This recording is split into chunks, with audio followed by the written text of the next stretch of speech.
Police say he burned a home and then went to Nicholasville to profit off the goods. Hear from the surprise pawn shop owner after police told him to put some items on hold. Richmond police officers are traveling to Washington, D.C. to honor one of their fallen officers during National Police Week. Coming up, we'll take you to the send-off for the important and difficult journey. The preliminary report from the National Weather Service is that straight-line winds of up to 70 miles an hour caused all this damage in Wolfe County.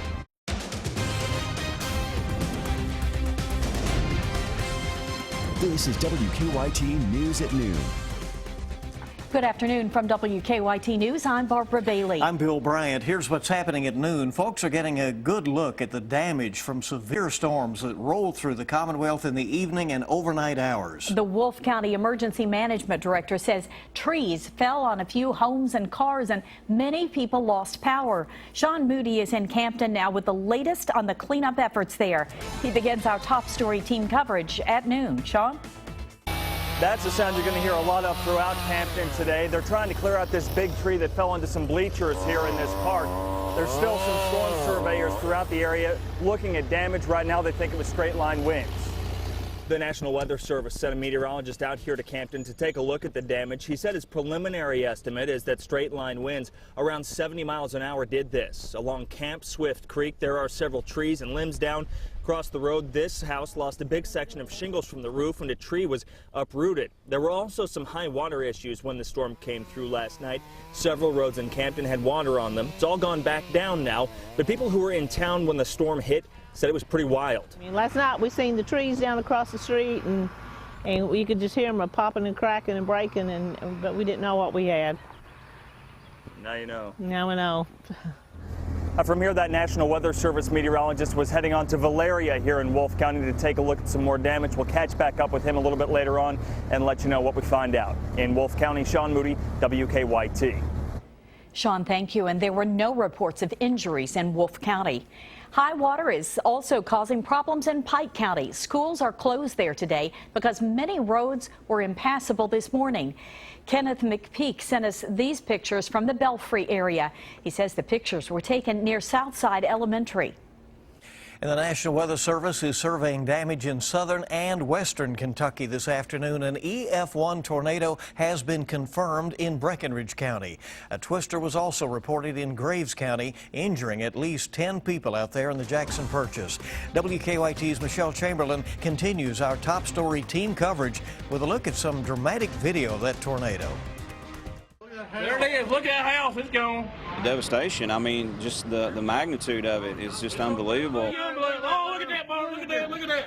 I was running down the road like a chicken with his head cut off, I guess. Several people escaped yesterday's severe storm in Mayfield, Kentucky. Holy mackerel. There goes that. Many shocked they survived, including Marty Winfrey, who says a tree saved his life. I got on the other side of that building is a swimming pool, and in front of that pool is a big tree, and I was just hugging that tree for life, and it seemed like it lasted 20 seconds or so, and it was gone. Randall Reed shot this video. You can see debris flying through the air as the tornado twists through Graves County. Reed is still in shock over just how powerful this tornado ended up being. I don't think it ever registered, it ever really registered how dangerous it was until I seen it hit a building, what it did to the building. The devastation left behind from yesterday's tornado is heartbreaking. Homes and businesses destroyed. A complete mess in western Kentucky that will take people days to clean up. Somewhere you spend every day of your life for years and years, and it's pretty much leveled and a lot of damage. I'm really lucky to be alive. You don't think about it till you see it on TV, but when you're in it, it makes you think. Holy mackerel. There goes that. So many people with all of the things out there, but those are things. Unfortunately, no deaths have been reported, and all of the injuries, it turns out, are minor. Well, showers and storm chances continue in the Bluegrass today, and some of those could put down heavy amounts of rain, causing flooding issues in some areas. WKYT meteorologist Micah Harris is live in our First Alert Weather Center now to tell us when we could start to dry out. A lot of people want that answer. I think a lot of people want that answer too. I mean, we're really wanting that dry weather coming flying on in here, but we're just not going to see it the next 48 hours in terms of everybody being dry. Friday is your best bet. Looking outside, still a few more storms to go through later on this afternoon, off into the evening hours. That looks to be your best bet, especially down toward the Cumberland region. That's where I expect a couple of rumbles throughout the daylight hours. Once we hit the evening and night, that's when we start to see a few storms roll on in. So a couple of rumbles today. A lot of us will actually stay dry all day long, especially the farther east and north that you go. Now, we're going to talk about these storms tonight, the storms for tomorrow, and when we finally get one full day where it's just dry for everybody. I'm going to show you that in my 7-day in just a few minutes. See you in a bit with that, and we thank you. In other news at noon, a man arrested in connection with a string of arsons in central Kentucky made his first appearance in court today. Police say John Roth tried to sell stolen items to a pawn shop that had been taken from a Madison County fire. And we're now finding out that he has been charged with similar crime in the past. WKYT's Caitlin Sentner is in Nicholasville with the latest on the case. Caitlin? Police say he torched a home in Madison County before he drove to this pawn shop in Nicholasville and profited off stolen goods. And we've uncovered this is not his first go-around. John Roth was convicted of arson in Jefferson County back in 2014, a crime he's still on parole for right now. His latest arrest came after police say he pawned some items stolen from the scene of a burglary and fire earlier this week in Madison County. It's it's kind of scary. I mean, luckily we had video surveillance of the guy bringing it in, and it helped put the guy behind bars. An owner of Sam's Cash and Pawn shocked after they say a jewelry sale led to police visiting his store. Mashney says John Roth has been to his store before, but he's never had any problems until now. He says Roth was at his store Monday, and police were there the following day checking out what Mashney says was jewelry. It took multiple police agencies to track down Roth and a 17-year-old. Police say the pair is responsible for breaking into and setting fire to at least 6 homes in 5 different counties. Roth pleaded not guilty to charges of receiving stolen property during video arraignment in Jessamine County Court. We're told additional charges could be coming. In Jessamine County, Caitlin Sentner, WKYT. And Roth is expected to be back in court on Monday afternoon for a preliminary hearing. Well, the Richmond Police Department is headed to our nation's capital here at midday for a special ceremony honoring one of their own. Officer Daniel Ellis was killed in the line of duty last fall. His name will be added to the National Law Enforcement Officers Memorial in Washington, D.C. this weekend. WKYT's Mark Barber is in Madison County, where he spoke with officers before they left a few hours ago. The Richmond police officers are traveling more than 500 miles to honor fallen officer Daniel Ellis this week. The officers who are making the trip to Washington, D.C. say this is a very important and special journey, but it will also be a very emotional one. All the emotions we felt that day, we're going to be reliving that when everything comes up. Officer Zachary Stokes worked with Ellis for 3 years. Ellis died 6 months ago after he was shot in the head while he was trying to find an attempted robbery suspect. The 33-year-old was a husband and a father of a 4-year-old. Now, the 26 officers he worked with are heading to the nation's capital to honor the man who served behind badge number 457 for 7 years. First thing we're going to do is when we get up there, obviously, one of the first things I'm going to do is I'm going to go see his name up on the memorial. Friday, there will be the candlelight vigil that we'll all be attending, and then Sunday there will be the wreath-laying ceremony. It will be the last time these officers will say goodbye to the man whose name is now carved onto many hearts and buildings. He's going to be up there with thousands and thousands of other heroes, but just to know that he's not going to be forgotten for the sacrifice he made and the ultimate price he paid, it really means the world to us. While the Richmond officers will be in D.C. the next 4 days, deputies with the Sheriff's Office and police at Eastern Kentucky University and police in Berea will step in to cover their calls here in Richmond. In Madison County, Mark Barber, WKYT. Mark, thank you. And if you want to watch Friday's candlelit vigil, we have a link to the live stream on our website, WKYT.com. Republican Donald Trump picked up 2 more victories, while Bernie Sanders soundly defeated Hillary Clinton in the West Virginia primary. We'll have the latest from the campaign trail. That's coming up on Kentucky's #1 Midday News. Also ahead, the host of the Invictus Games, Prince Harry, surprises some of the winners with an international greeting. We'll explain next on WKYT. Welcome back to WKYT News at noon. Hillary Clinton has hit another bump on her path to the Democratic nomination after Bernie Sanders claimed victory in West Virginia. Meanwhile, Republican leaders are preparing for a critical meeting with the party's presumptive nominee. Weijia Jiang reports on the latest from the campaign trail. We've won a big victory in West Virginia. Bernie Sanders celebrated his primary win in West Virginia, defeating Hillary Clinton by 15 points. We are in this campaign to win the Democratic nomination.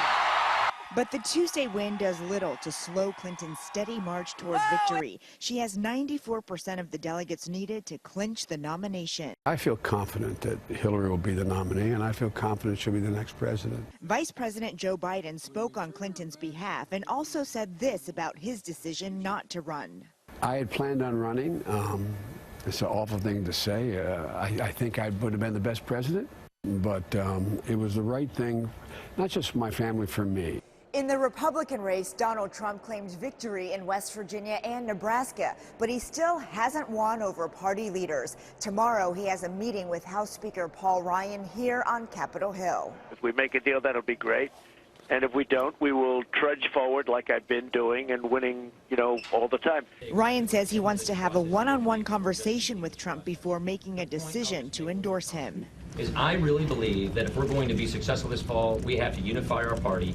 We have to go forward with a positive message. Trump is also scheduled to meet with RNC Chairman Reince Priebus. Weijia Jiang, CBS News, Capitol Hill.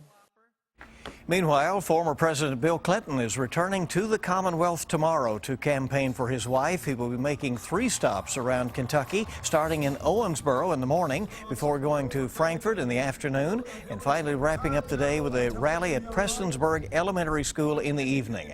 Kentucky's primary is coming up next Tuesday. President Obama is set to become the first sitting commander-in-chief to visit the site of an atomic bomb attack that helped end World War II.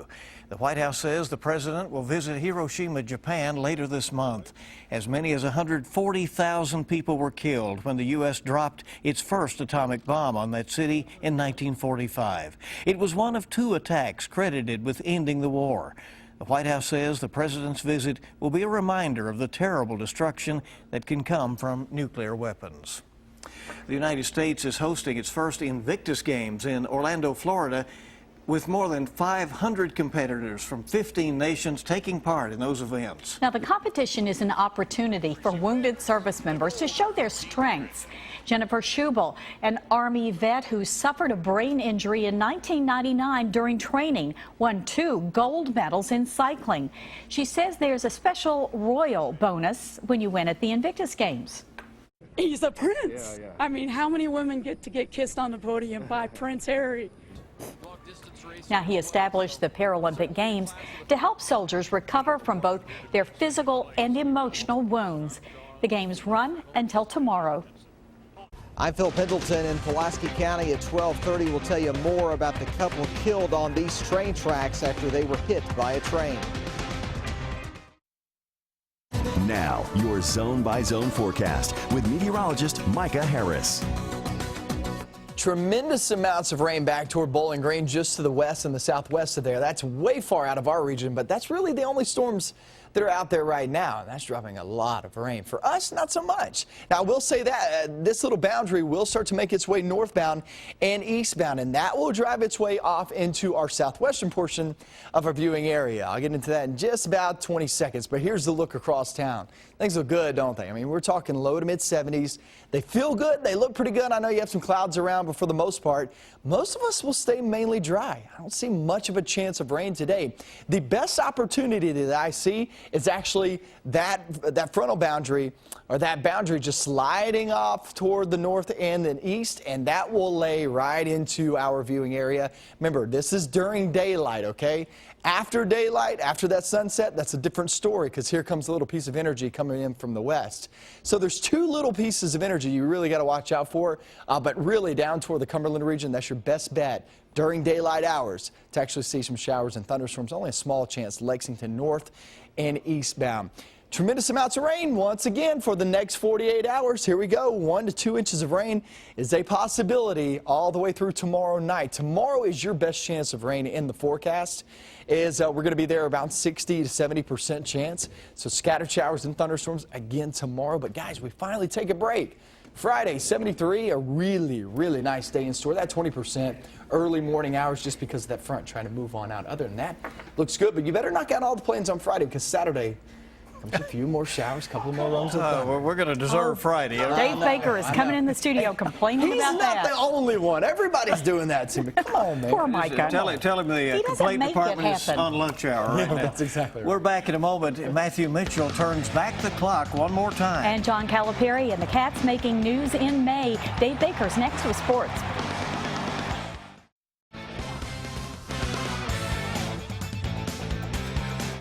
Here it is May, but people already wanting to know about next year's basketball schedule. And for now, we can tell you how things will get started. Big Blue Madness will take place on October 14th, and information released by the university a short time ago. Then 1 week later, the blue-white scrimmage before fans can get their first look at this great recruiting class against outside competition. The Cats will once again have 2 exhibition contests before opening up regular season action.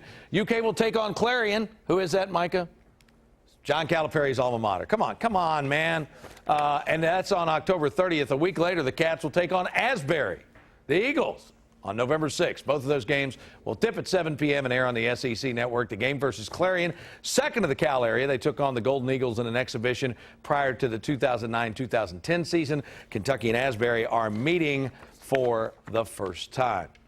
Well, you want to hear what John Calipari's got to say? It's always interesting. Doesn't make any difference what he's talking about the incoming class, who's in the draft. Of course, the combine starts today, who may come back, who may not come back. All of those questions and the answers. You can catch them today, 2 o'clock, live on the CW Lexington and streaming live on WKYT.com. Now, the reshuffling of Matthew Mitchell's staff seems to be complete. The school announcing a short time ago that former Wildcat Amber Smith is coming back in a yet unidentified position to be, quote, involved in a variety of areas within the program, helping the coaching staff with numerous tasks, end quote. Make of that what you will. One of the most decorated players under Matthew Mitchell, Smith played in 123 career games at guard, 109 starts. She was a member of the 2008 All-SEC freshman team and helped the Cats to 4 consecutive postseason tournaments, including 2 trips to the NCAA Tournament Elite 8. And remember about this time last year when people were questioning whether Billy Donovan could get it done in the NBA? Thunder Spurs tied 2 games apiece heading into 5 of the Western Conference semis last night. Spurs up 4 in the 4th. Kawhi Leonard with a steal in the stuff at the other end, 88-82 San Antonio. But the Thunder on a run, off the miss. That is Enes Kanter. The NBA could stop him, but the Spurs could not. 13 rebounds on the night. OKC on top by 2. Kanter finished 8 points in those 13 boards. Under 10 to play. Russell Westbrook, the foul and 1. He would make the free throw, and the Thunder beat the Spurs 95-91. They take a 3-2 series lead. Westbrook, 35 points, 11 boards, 9 assists. Thunder can wrap up the series tomorrow night at home against San Antonio. Tonight on the Big Blue Insider with Dick Gabriel, Alex Faulkner of the Cat's Paws, and sports writer Aaron Torres of Fox Sports. That's all coming up at 6 on 630 WLAP. Remember Cal at 2 o'clock. That'll get you through your afternoon. But for now, guys, that's a look at sports on this Wednesday. All right, we thank you very much, and we have a lot more coming up in our next half hour of WKYT News at noon. A Cincinnati-based grocery store chain is going on a hiring spree. I'm Sean Moody in Wolfe County. Coming up on WKYT News at 12:30. Crews are still cleaning up damage from that storm in Wolfe County. Tonight's Powerball jackpot is $40 million, and Friday night's Mega Millions jackpot is $161 million.